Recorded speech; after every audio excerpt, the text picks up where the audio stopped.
guys, good morning po. Nandito naman po tayo, bali dati lang pong gawi. Maglilinis naman po tayo ng tabing ilog po. So yung mga plastic din po, dati lang po. So marami din naman pong naanod kasi pag bumaba po talaga marami pong naanod na plastic dito. At marami din pong itinatapon ng mga plastic, yung mga nakabalot po sa malaking plastic bag. Po. So bali, lilinisin po natin. Then meron po kasing itinapon dito yung naanod na dito sa ibaba, nabubulok na po na patay na aso. So bali, hindi na po natin kayang buhatin yung kaya tatabunan na lang po natin. Sobrang baho po mga ka-vlogs. So meron din po akong nakita na inanod na ulo ng pato. So kinatay po siguro, tinapon lang dito sa sapa, tinapon lang sa tubig yung pinagkatayan yung ulo ng pato. So po. So bali yung mga plastic po dati lang, isasako po natin. Guys, nakita ko lang po sa inyo yung ulo ng pato po, na pinaanod na lang. Sana ibinaon na lang po nila sa lupa. Grabe. Ayan po mga ka-vlogs. So po natin yan sa lupa mga ka-vlogs para hindi na bumaho pasintabi po sa mga kumakain. So yung mabaho po na aso, nahanap na po natin. So andito po siya mga ka-vlogs. Ayan po. Bulok na po.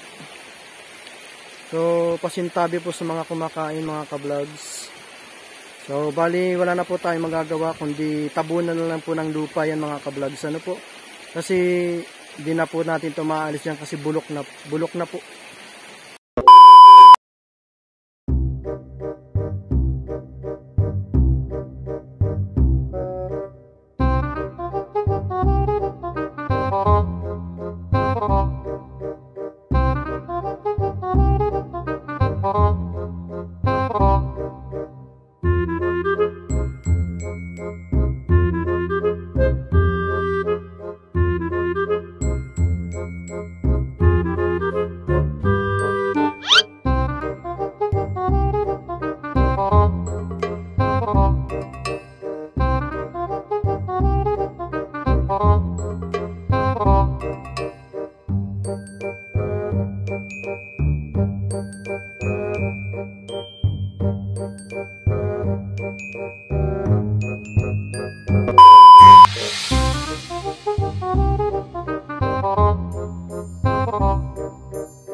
Alright guys, tapos na po natin pulutin yung mga plastic po dito sa sapa.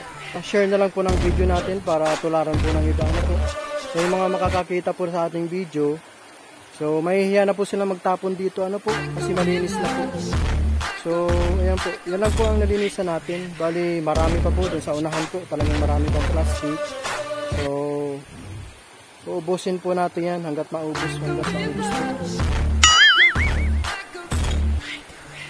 Hindi po natin titigilan na malinis po ito hanggat mawala yung mga plastic na itinapon, yung mga naanod na plastic. So ayan po guys, napakaganda pong tingnan kapag walang plastic ang tubig.